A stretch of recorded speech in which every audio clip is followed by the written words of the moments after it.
Assalamualaikum warahmatullahi wabarakatuh. Saya Khairul Mufti akan menyampaikan tugas analisis big data yang kedua tentang pembelajaran mesin atau machine learning.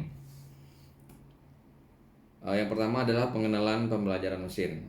Definisi artificial intelligence atau AI merupakan kecerdasan yang dapat diwujudkan dalam suatu mesin atau komputer, berbeda dengan natural intelligence atau kecerdasan alami pada manusia dan hewan. Artificial Intelligence adalah cabang ilmu komputer yang berusaha mereplikasi atau mensimulasikan kecerdasan manusia dalam sebuah mesin sehingga mesin dapat melakukan tugas-tugas yang biasanya membutuhkan kecerdasan manusia.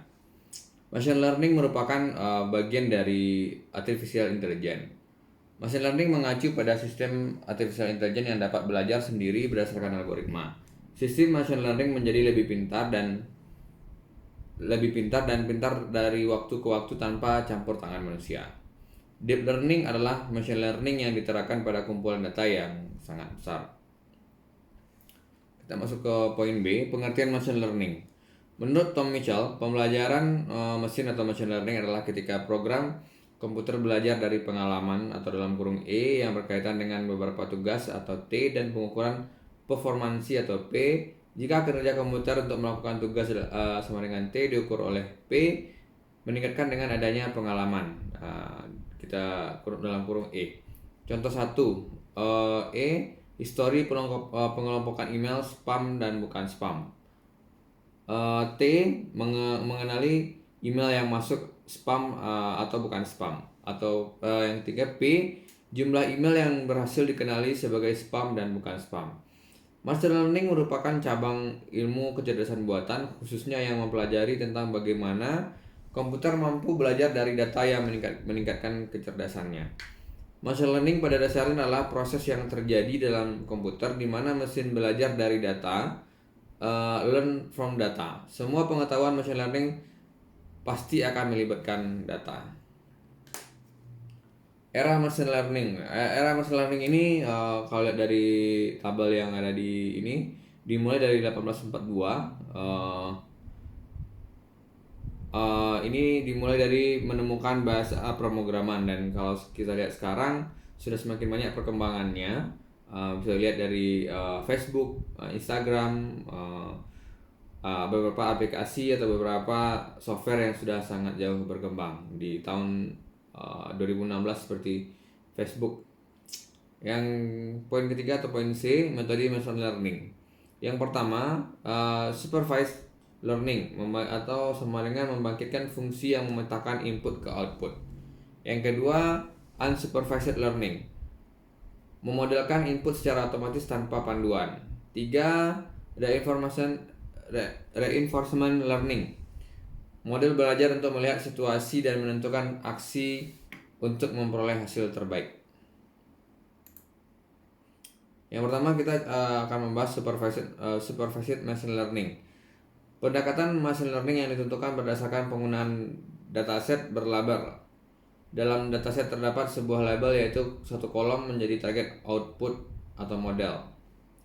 Secara umum terdapat dua jenis supervised machine learning, yaitu classification, yang mana proses pengelompokan data berdasarkan pelatihan data dan kelas labelnya dalam klasifikasi atribut serta menggunakan pemodelan untuk menghasilkan data baru. Contoh, mengklasifikasikan sebuah gambar termasuk kategori kucing atau anjing. Mengkategorikan email termasuk spam atau bukan.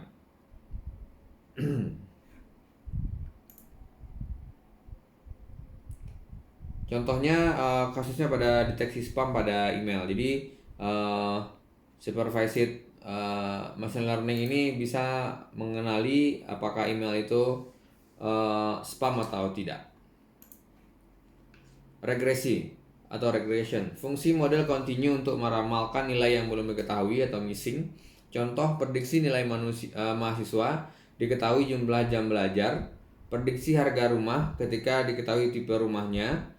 Metodenya dengan linear regression, logistic regression dan multiple regression. Contoh regresi linear adalah bisa kita lihat dari waktu lama belajar itu bisa mengetahui nilai kuliahnya atau tingkat pendidikan, bisa mempengaruhi penghasilan atau dalam dunia usaha, besaran biaya promosi mempengaruhi nilai penjualan.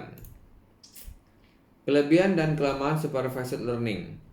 Kelebihan yang pertama adalah output hasil model sesuai dengan input di dataset training, sehingga kita bisa mengatur kelas output dengan mudah.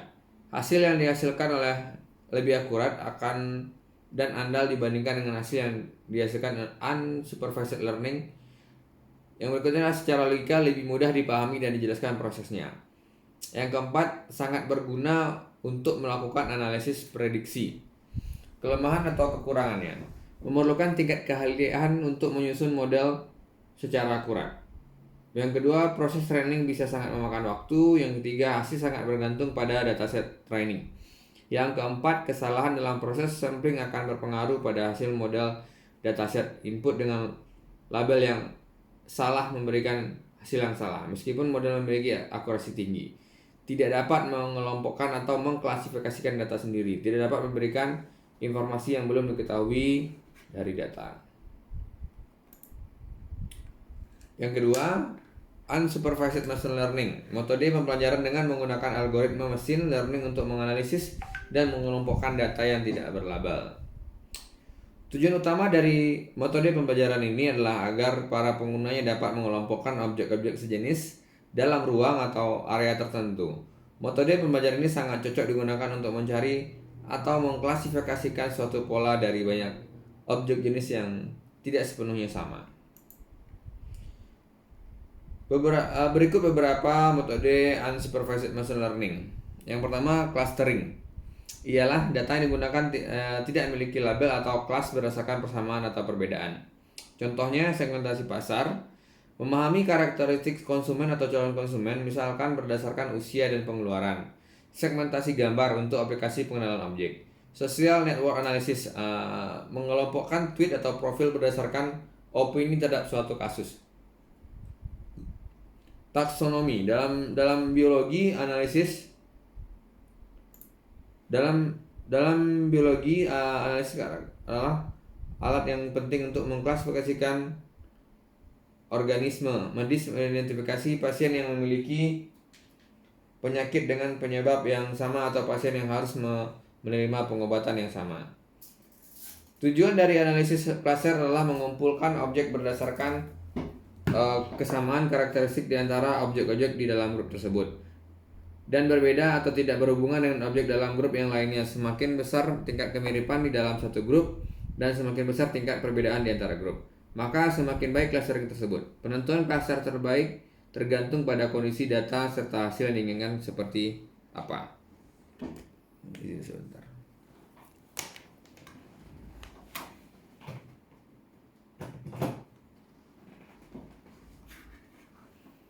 Kita lanjutkan. Perbedaan klasifikasi dengan cluster. Yang pertama, klasifikasi. Yang pertama, dataset yang digunakan memiliki label atau menampilkan kelas target atau atribut.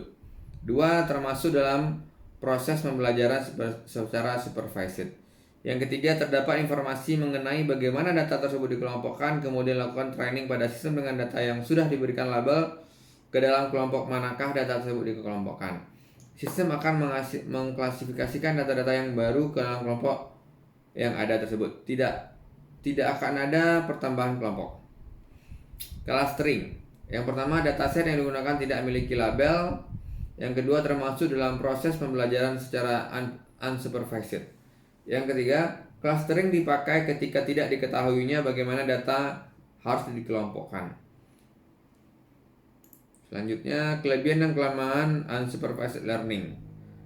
Kelebihan atau keunggulannya, yang pertama, tidak perlu label data sehingga menghindari proses melabel dan membutuhkan effort waktu dan tenaga yang tinggi.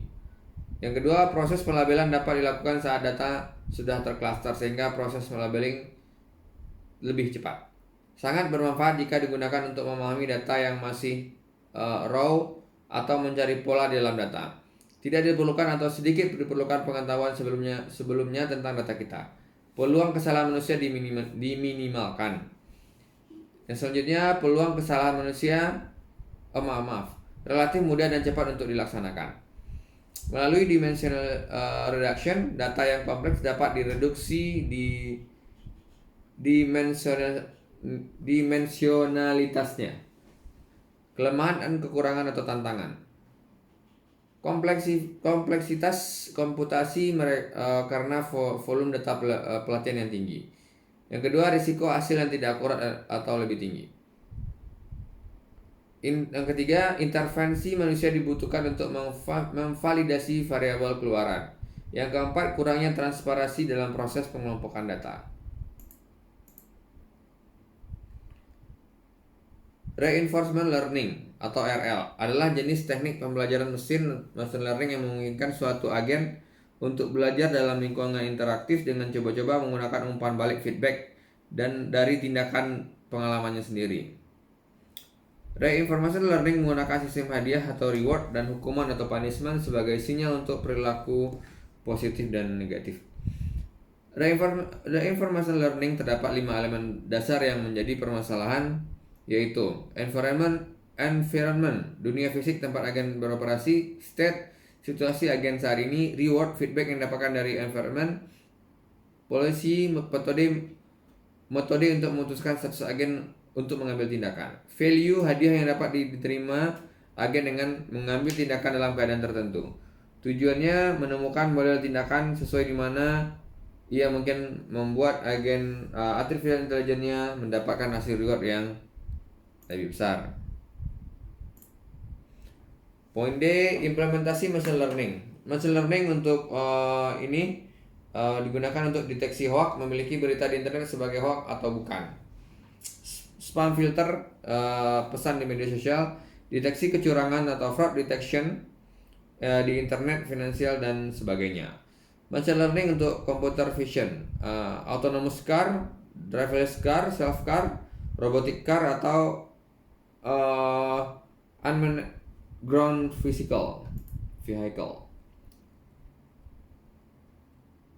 Machine learning untuk computer vision, ini yang pertama yaitu pengenalan wajah manusia lebih lama digunakan dalam sistem keamanan negara seperti yang Anda lihat di film-film layar lebar. Yang kedua, verifikasi sidik jari, iris mata, suara atau ciri-ciri biometrik lainnya yang banyak digunakan dalam sistem keamanan. Yang ketiga, optical character recognition atau OCR, mengenali tulisan tangan atau tulisan cetak hasil pemindaian atau scanning. Machine learning untuk bioinformatik, diagnosis berbagai macam penyakit seperti tumor, kanker, diabetes menggunakan teknik klasifikasi berdasarkan masukan yang berupa hasil pemeriksaan darah, ronsen, USG dan tes laboratorium lainnya. Verifikasi deoxyribonucleic acid atau DNA, mengikuti benar si A adalah putra kandung si B berdasarkan struktur DNA kedua orang tua tersebut.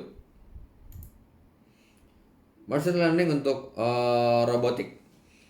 Robot learning merupakan gabungan dari machine learning dan robotik. Istilah robot learning mengacu pada pembelajaran dan menjalankan tugas-tugas seperti menghindari halangan, obstacle avoidance, kontrol dan tugas-tugas lain yang berhubungan dengan gerakan.